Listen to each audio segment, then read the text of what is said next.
8 rules for time planning. 1. Write down a plan for the next day. It is commendable to plan the next day before going to bed, but it is better to write it down so as not to forget anything. Divide tasks according to their importance, dividing the notebook into 2 columns. In the first one, write what needs to be done without delay.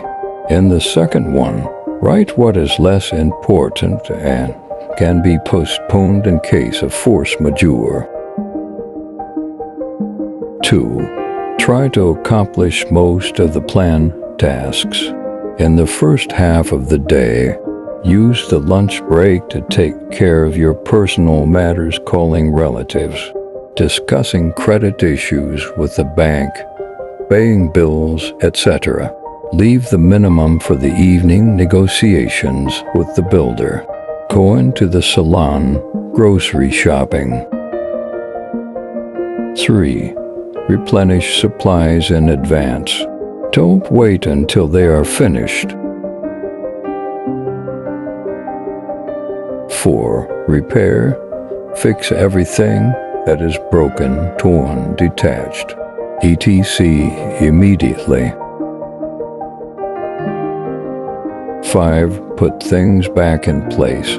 Put things back in place as soon as you finish using them. This will help avoid mess. 6. Keep things in clearly defined places. For example, put all documents in a separate folder or box, and keep receipts and checks organized in a specific place. 7. Get rid of the unnecessary. A hoard of old things left behind to create something beautiful later will bring nothing but disorder and extra dust. Furthermore, it is believed that the items we send to the trash carry negative energy. 8. Get enough sleep, exercise, and eat right. Subscribe, and let's build a success mindset together.